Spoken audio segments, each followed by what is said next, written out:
What franchise was milked? Is being milked too much? I love everything about her long-winded, overly detailed investigations into anything. My fave is when she reads bad books and gives a rundown. So true. I watched her Vampire Diaries video even though I never heard of the show before then. And her video on those Hallmark DIY ladies. I do not understand how she is so watchable. I don't care at all about anything she makes a video on, yet I watch them all for the entire crazy runtime. It's hypnosis or something. It's that bone-dry sense of humor, man. It's why I like British comics so much more. Her humor is as dry as the Sahara and that delivery is perfect. Oh, I found my racism post-it note. For some reason it was under the Bonnie problem note. Amazing. I watch a lot of anime nowadays, but watched Vampire Diaries for a girlfriend back in college, and looking back they have a lot in common. Vampire Diaries and other shows like it, shout out the less popular but my fave Teen Wolf, are like America's shonen anime. Like our Naruto or Dragon Ball or My Hero Academia for you youngins. Not necessarily the most amazing shows ever, but they have pretty badass fight scenes and lots of building up to said fights to make you very invested. I remember I loved Teen Wolf for the stunts. I also used to do a lot of parkour and noticed they clearly hired people to do parkour through some cities for some of their shots. Just looked awesome seeing stuff I like to do and could do, on screen. Yep. They're doing a live action one now. Think at least the voice of Cosmo is the same, but not sure about anything else. The movies had Drake Bell as Timmy, but I don't suspect he'll be returning due to the most recent development. Alright, I'm going down a Wikipedia rabbit hole to figure this shit out. Okay, so the first movie is basically just an extra long Fairly Odd Parents episode with a hacky excuse to justify Drake Bell starring in it. At the end of the movie, Timmy Turner gets to keep his fairy godparents even as a 23-year-old because reasons. E2, second movie is just a straight traditional Christmas adventure. Timmy accidentally screws up Christmas, so it's up to him to take over for Santa and save Christmas. And that's it. E3, third movie seems like an absolute mess of a plot. I refuse to believe anyone, even the writers, understood it, but I was also distracted because I think someone is playing a joke in the synopsis, much to his chagrin as a phrase appears almost every other sentence. Anyway, it ends with Timmy becoming a fairy which resembles his younger self, in cartoon form, because he falls into some magic goo that seems like it's the MacGuffin of the movie. And I guess he's just a fairy now and the movie ends. The Wikipedia synopsis does not address any of the loose ends of Timmy becoming an actual fairy in any way, and it's a fair bet that the movie doesn't either. These movies seem to be entirely separate from the TV show. The new series is being billed as a sequel series, so while the info on it is light, it seems like it's going to pick up after the original series ends. The animated movies aren't bad. There's a few of them. Basically just longer themes episodes. One of my favorites is Channel Surfers, I think it's called, where Timmy goes through all the TV channels chasing Vicky with their magical remotes. Person above may have been talking just about the live action movies, which were pretty freaking terrible and absolutely unnecessary. Truly nobody asked for all that lol. Okay, so I had no idea what this was, so I googled a bit, and it's just so funny. The first wiki page that Google shows me is that guy. Taylor Zakar Perez, December 25, 1991, is an upcoming star in the Hollywood industry.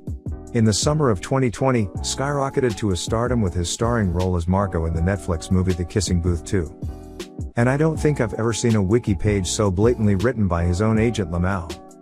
That franchise is older than some of the people in this thread. First series debuted in March 2002. I was finishing up grade 12. That and Survivor had most of my classmates hooked, but I could never get into reality shows. WWE Tough Enough, 2004, was the only one that interested me enough to watch sometimes. Terminator. I can respect the third one, and Salvation, while bad, had a good premise. But Genesis was doing a 1080 over the shark. And then they followed it up with Dark Fate. A franchise almost 40 years old, and Arnold is in damn near all of them. The only thing I can say about that is that at least they didn't go the de-aging route. And after all that time, they still haven't shown how the war ends. Yang at one point slipped on some ice and an icicle fell from the roof and impaled her in the stomach. Is he getting cancer and nearly dying? Meredith fucking drowning and coming back to life. The list goes on. In the latest season, a main character gets COVID and almost dies, and there's a bunch of dream/death sequences of that person with all the previous dead doctors. It's absurd. I still cried. This is where I gave up as well. Started watching the show with season 2 or 3, then watched up to that point. Over the lockdowns last year, I decided that it was a good idea to try watching the show again and restarted from season 1. Turns out I gave up in the same spot again. It was my show with my grandmother, too. She moved halfway across the country 15 years ago, so we were never particularly close, but the last few years we started talking on the phone every week and got a lot closer. Her favorite thing for us to do was complain to each other about that week's EP of Grey's, and how bad the show was getting. We'd always talk about how we were going to stop watching, but we never did, because she enjoyed talking about it too much, especially as her health got worse and she couldn't get out to do things anymore, and then lockdown. We lost her in March, and the very next episode to air got rid of her least favorite character, DeLuca. It was so hard to watch, knowing how thrilled she would have been and how she would have loved talking about it with me, but I'm going to keep watching until they cancel the show, no matter how bad it gets, just because it was our thing. Yeah, I watched until like season 7 maybe. There was the plane crash, ferry crash, bombing, and like a hospital shooter in a season or 2, and I couldn't do it. For what it's worth, the first handful of seasons are pretty damn good hospital popcorn drama. Living the dream. Yeah, I can't recall exactly what she said, but it was about how having that job means she knows she will be able to support her family, and that's what matters most. And given how TV often works, how often do you leave a hit show, and then get either A, another hit show, or B, get a major movie career out of it? So many massive TV stars disappear once their shows are done, so I can understand wanting to keep that security. And I mean, hey, someone somewhere must be enjoying the show. It's still on. On a side note, I really fucking enjoyed Private Practice, the spin-off with Addison. Throughout its whole run, yeah, it definitely weakened in the 6th season due to some characters not returning, but overall it was a really good show that had better arcs, more suspenseful storylines, emo, and instead of the non-stop shit of oh this hospital is cursed with everyone dying of either a plane crash, shooter, bomb, flood, giant car wreck, it had 1 or 2 major incidents instead as far as I remember. My wife watches it in the background a lot, and I'm surprised with how current/up-to-date they make the episodes. It's not just crazy made-up stories all the time, they actually parody real stuff like Epstein. That's why I like it so much. It deals with actual real-life experiences, and makes parodies out of it. I could actually see most of the stuff on the show happening, which makes it so much better than the other cop shows. I actually think the core films get funnier each one.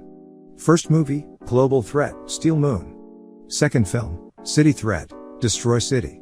Third film, Destroy Hollywood, The Neighborhood. It's like the Gru meme. The Minions movies are stupid as shit with some good jokes. Kids are the audience, not us for those. Having seen a few episodes, the worst part is this series is actually well written and works as a reboot, since it manages to capture the charm of the original premise while taking the cast in a new direction, unburdened by like a decade of lore bloat that overtook the whole franchise. But the problem is that art turns off anyone who's above like 8. Which is the network's goal since their announcement that they're going to be focusing increasingly on younger audiences and don't really care for older kids and teens anymore since those groups moved to streaming. The best thing about Ben 10 lore is that everything is technically canon, even the fanfiction. The best bit of lore that was in the show was, spoilers, Ben fucked up so bad he had to remake everything and got caught because he didn't recreate the goddamn smoothies successfully. The dumbest bit of lore was the forced breakup between him and his girlfriend. Same here. From what I generally see from the Ben 10 fandom is that Alien Force first 2 season were good. Then 3rd season sort undid Ben 10 character development apparently to make him more immature again to appeal to younger audiences. Not sure what the stance is on Ben 10 Ultimate Alien though. Just to be clear, I have watched the show, just can't remember much, been a long time. Unfortunately, SpongeBob just makes too much money for Nickelodeon to find a new show and just leave it alone. While the revenue the show brings is going down, each year pretty much it still make a lot of money. The writing crew just isn't as, and most likely never will be as the key good as the original writers who left after the first movie. The Simpsons movie, which is much better than it should be, would have been a great way to end the franchise. Not like they won't make more money than God just on syndication. Now voice actors are passing away and beloved characters like Apu are too controversial for modern TV. I don't know anyone who has watched new episodes in last 10 plus years. Have you ever tried Clone Hero? The existence of that game kinda nullifies any sort of comeback for GH or Rock Band anyway. Although some new peripherals would be much appreciated. It's absolutely free and the library of songs is endless if anyone reading this interested. I read an article recently arguing for remaking Atlantis as live action, and I wholeheartedly agree that it would work. Jungle Book wasn't bad. The rest are, emo, terrible. So I agree about live action being way overdone. Emo the original Atlantis is severely underrated, unlike the second one. Hot garbage, however, a live action would absolutely kick ass if done correctly. Major plus if Danny DeVito plays Mole. As I said in other threads, the thing that the show gets right is the HS environment. While many other HS themed shows are way too focused on the cast and it feels like the rest of the school is just background, in 13 Reasons they get the weight of being judged not only by the named characters but also the other peers. The book was fantastic, so I was really excited about the show. The first season was definitely good and it should have stopped right there. I turned in the second season and couldn't even make it through the episode. Hate watching is a thing. I hate watch the hell out of 13 Reasons Why. Sometimes it's therapeutic to just sit there and unapologetically shit all over something, as long as you're not hurting anyone. I can't do this. I can't hate watch something. Partly because the people around me watch it unironically and partly because it drains me to watch something I dislike knowing I could be enjoying my free time.